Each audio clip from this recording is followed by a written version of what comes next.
السلام علیکم۔ کہانی کارنر میں خوش آمدید۔ پیارے ویورز، آج پھر آپ کے لیے کسی کی زندگی پر بیتی ایک سچی کہانی لے کر حاضر ہوئی ہوں۔ چلیں اپنی کہانی شروع کرتے ہیں۔ میری منگنی عادل سے ہونے پر سبھی گھر والے خوش تھے۔ وہ بہت لائق طالب علم تھا، BSc میں فرسٹ پوزیشن لایا تھا۔ والد صاحب کا خیال تھا کہ اتنا لائق جوان جس کمپنی میں بھی جائے گا ہاتھوں ہاتھ لیا جائے گا۔ والد صاحب نے منگنی کے وقت یہ شرط رکھی تھی کہ شادی تبھی ہوگی جب تم برسر روزگار ہو جاؤ گے۔ اس نے نوکری کی تلاش شروع کر دی، کئی محکموں میں درخواستیں دیں، انٹرویو بھی دیے، مگر ملازمت نہ ملی۔ ہر جگہ رشوت و سفارش کا معاملہ تھا۔ والد صاحب اگرچہ خوشحال اور بڑے جنرل اسٹور کے مالک تھے، لیکن وہ بھی کوئی تگڑی سفارش نہ ڈھونڈ پائے۔ وہ چونکہ خود کم تعلیم یافتہ تھے، لہٰذا ان کی آرزو تھی کہ داماد پڑھا لکھا ہو، لیکن میرے سادہ دل باپ اور چچا کو علم نہیں تھا کہ یہاں تو نوکریاں بکتی ہیں۔ اب عادل کی آنکھیں بھی کھلیں، جو پوزیشن لا کر اعلیٰ ملازمت کا حصول بڑا آسان سمجھتا تھا۔ بہرحال تنگ آ کر اس نے ایک معمولی نوکری شروع کر دی، مگر تنخواہ تھوڑی تھی، لہٰذا اسے بھی چھوڑ دیا اور مقابلے کے امتحان کی تیاری کا ارادہ کر لیا۔ ادھر والدہ ہر وقت چاچی کے کان کھاتی رہتی تھیں کہ نہ جانے تمہارے بیٹے کو کب نوکری ملے گی، آخر ہم کب تک اپنی بیٹی کو بٹھائے رکھیں گے۔ اماں کی مسلسل اس قسم کی باتوں سے چاچی پریشان ہو گئی۔ والد نے سوچا کہ عادل کو نوکری نہیں ملتی تو میں اس کو کوئی کاروبار کروا دیتا ہوں۔ بیٹی کو جہیز تو دینا ہے، وہی پیسہ نقد دیے دیتا ہوں تاکہ لڑکا کاروبار کر لے۔ انہوں نے عادل سے بات کی۔ اس کو مجھ سے محبت تھی، میں بھی اس کو بہت چاہتی تھی، مگر میرے والدین نے اس مسئلے کو پیچیدہ بنا دیا تھا، جس کی وجہ سے ہم دونوں ہی پریشان تھے۔ تاہم عادل نے یہ کہہ کر رقم لینے سے انکار کر دیا کہ مجھے کاروبار کا تجربہ نہیں ہے، اگر کامیاب نہ ہوا تو پیسہ بھی ضائع ہو جائے گا اور آپ کا غصہ برداشت کرنا پڑے گا۔ آپ مجھے اپنے کاروبار میں شامل کر لیں یا پھر میں مقابلے کے امتحان کی تیاری کرتا ہوں۔ انہی دنوں عادل کے ایک دوست نے کہا کہ میرے چچا کے ایک واقف کار کو ایک نوجوان کی ضرورت ہے جو ان کا کاروبار دیکھ سکے۔ تم اگر راضی ہو تو میں اپنے چچا سے بات کروں۔ یوں دوست کے چچا کی معرفت اس کی ملاقات سیٹھ امین سے ہوئی۔ اس نے عادل سے مالی حالات پوچھے اور اندازہ کر لیا کہ یہ بہت ضرورت مند ہے۔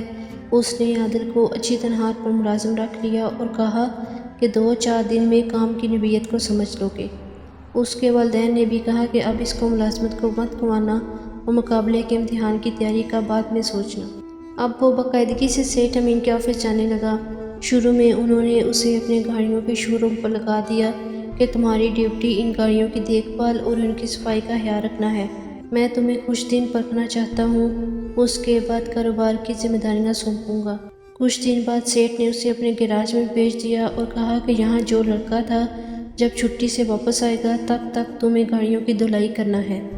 عادل کچھ حیران ہوا لیکن خاموش رہا۔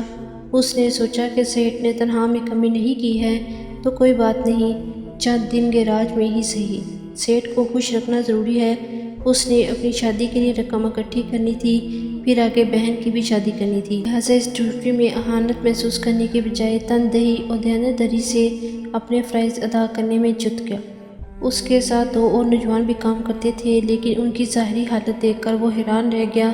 ان کا پہناوا اور رہن سہن ان کو امیر ظاہر کرتا تھا۔ وہ بھی یہی کام کرتے تھے، مگر اکثر غائب ہی ہو جاتے تھے۔ عادل کو لگتا تھا کہ وہ اس کو پرکھنے کی خاطر یہاں آتے ہیں۔ وہ عادل سے کوئی سوال نہ کرتے، بس رسمی سی گفتگو ان کے درمیان ہوتی تھی۔ ایک روز عادل کام پر آیا تو وہاں کوئی نہیں تھا۔ اس نے حیرت سے ادھر ادھر دیکھا۔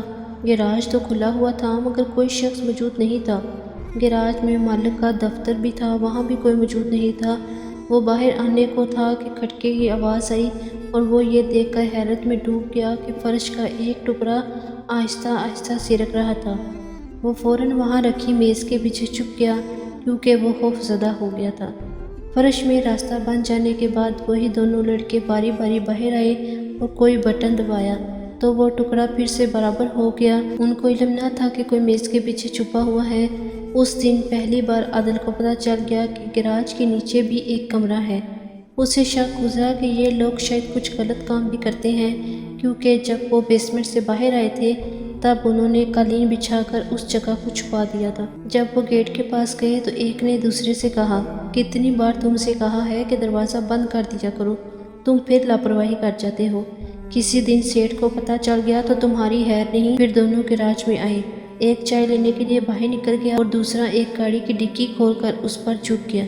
تبھی عادل جلدی سے دوسری گاڑی کے پیچھے بیٹھ گیا جیسے اس کے پہیے صاف کر رہا ہو۔ تم کب آئے؟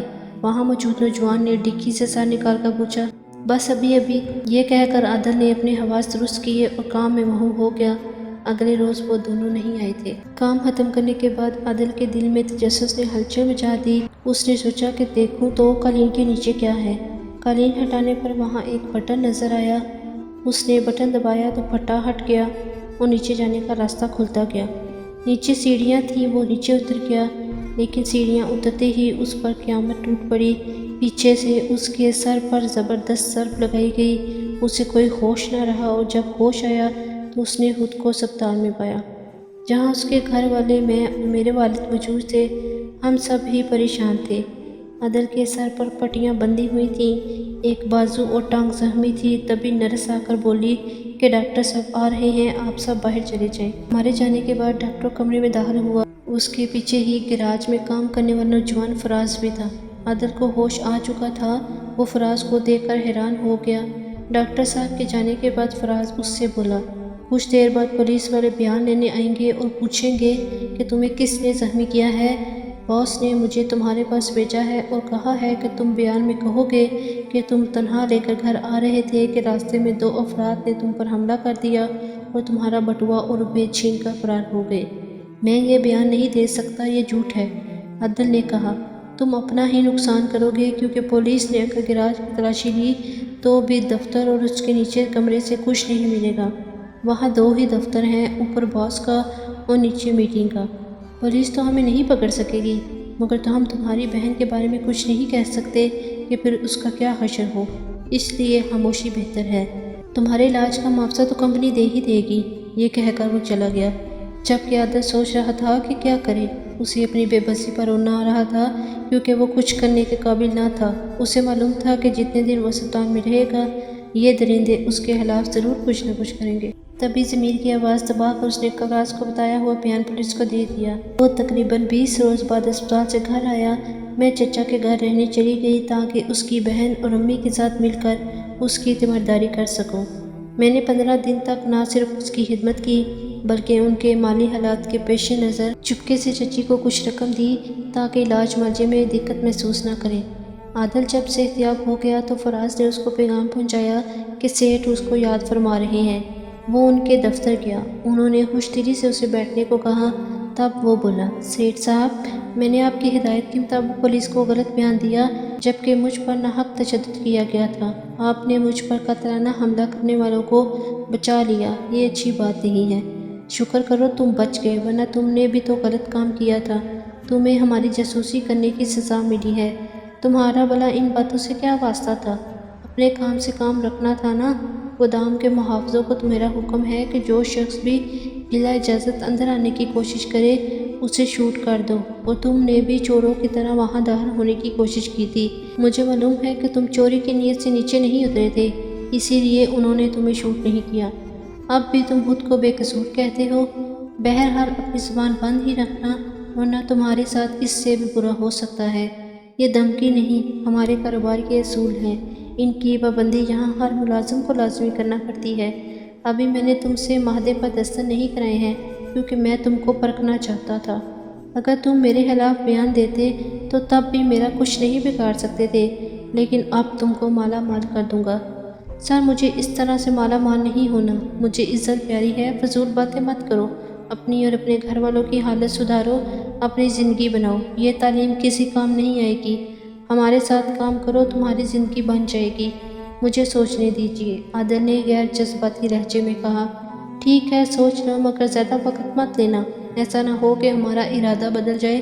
آپ جاؤ، بے شک 2-3 ماہ نوکری تلاش کر لو، نہ ملے تو یہاں آ جانا، میں تم کو رکھ لوں گا۔ عادل کے دماغ پر اس واقعے کا گہرا اثر ہوا۔ کچھ دن اس نے نوکری تلاش کی، مگر دن بدن گھر کے حالات خراب ہو رہے تھے۔ بہن کے سسرال والے رخصتی کا تقاضا کر رہے تھے، ادھر میرے امی ابو پریشان تھے کہ یہ لوگ کب مجھے بیانے آئیں گے۔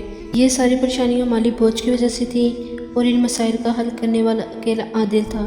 جب وہ ہر طرح سے مایوس ہو چکا تو ایک دن چلتے چلتے اسی گراج میں داخل ہو گیا۔